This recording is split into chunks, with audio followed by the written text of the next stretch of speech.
E temos aí tensão em Brasília. Ó, o Fachin teve uma reunião ontem. Fachin, lavajatista aí, que foi o bastião do golpe contra Dilma Rousseff e da prisão ilegal, do sequestro do Lula, que propiciou aí o Bolsonaro a se tornar presidente. Teve uma reunião com o Sérgio Moro 2.0, que é o André Mendonça. Tá tendo aí tentativa de golpe contra o Lula. Na Lava Jato 1 foi o Sérgio Moro. Na Lava Jato 2 é o André Mendonça.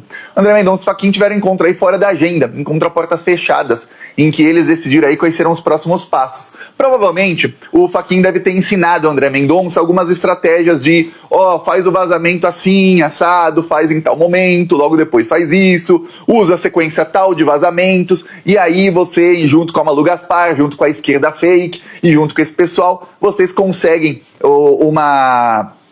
fazer uma pressão maior e conseguem aí uma audiência maior nas acusações. E não precisa de provas não, André Mendonça. Só vaza um negocinho assim que a imprensa faz um turbilhão. Provavelmente que o Fachin tem experiência. Na primeira Lava Jato era o Sérgio Moro e era o Fachin. O Fachin era o relator da Lava Jato, vamos lembrar. Nisso, o que acontece? Os Estados Unidos estão preparando aí uma invasão ao Brasil. Olha só, o Marco Rubio, do governo Trump, ele quer declarar ali PCC e Comando Vermelho como facções terroristas. Aí, olha só, já começaram a inventar que o PCC tem ligações com o Hezbollah. Aí fala, o quê? E que atuam na Amazônia. Então, isso é para quê? Para poder ter uma invasão ao Brasil. Ao mesmo tempo, o Trump está ameaçando invadir o México. O governo mexicano matou os dois principais, o primeiro principal, depois o segundo principal líder do maior cartel de drogas do México, que é um cartel de Sinaloa. Aí o governo Trump ficou bravo, ele falou, peraí, vocês não queriam combater os traficantes? Por que ficaram bravos? Aí vazaram na imprensa depois, que pegou mal a reação do Trump, e que o Trump ficou bravo porque ele queria capturar o cara e ele colher os louros disso. Mentira. Ele ficou bravo porque matou um dos parceiros dele. Que aquele cara em liberdade era um dos motivos para o Trump ali falar que queria invadir o México. Lembrando que o Trump usou aí drogas para invadir a Venezuela e sequestrar o presidente Maduro. Vamos lembrar disso. E logo depois daquilo não se falou mais de drogas. E o Trump está lá nos Estados Unidos.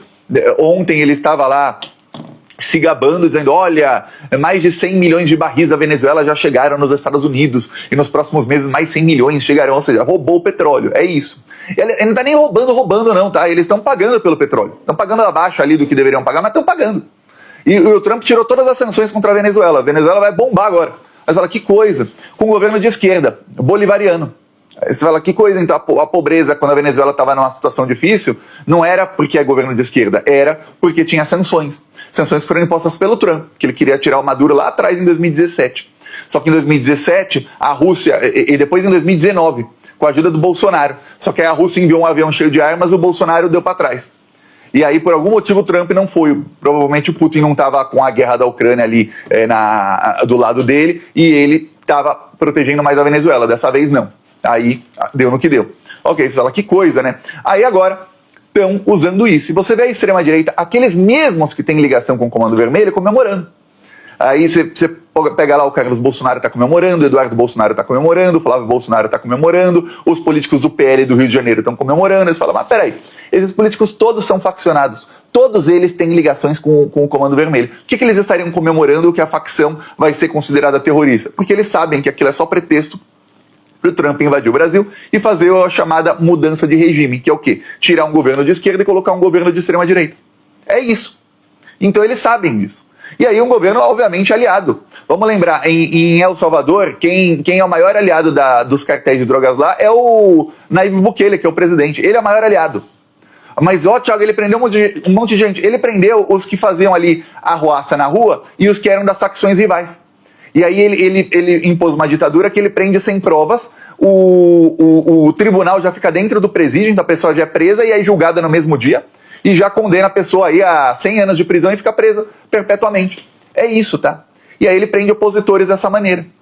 Aí o que acontece? O cartel de drogas dele continua de vento em popa. No Equador fizeram a mesma coisa, tiraram o Rafael Correa, que era o presidente de esquerda, não deixam que nenhum de esquerda consiga ganhar lá, quando tem o judiciário vai para cima, estilo Lava Jato, e aí colocaram o Noboa, que ele tem inúmeras provas de que ele é dono de um dos cartéis de drogas que mais fornece para os Estados Unidos. Hoje quem mais fornece para os Estados Unidos drogas não é a Colômbia. Tem o México que fica do lado, né? Mas é o Equador, na América do Sul, é o Equador, disparado. Fala, que coisa. Aí o Trump estava indo para cima do presidente da Colômbia, só que o presidente da Colômbia é igual o Lula, conseguiu dobrar o Trump. A ponto do Trump falar que é um grande amigo dele agora, o Petro. Aliás, a primeira grande vitória aí da esquerda esse ano foi a eleição para o Senado na Colômbia, que o Petro conseguiu aí uma grande vitória da esquerda, e tudo indica, ele tinha uma popularidade baixíssima. Eu estive na Colômbia no passado, baixíssima a popularidade dele.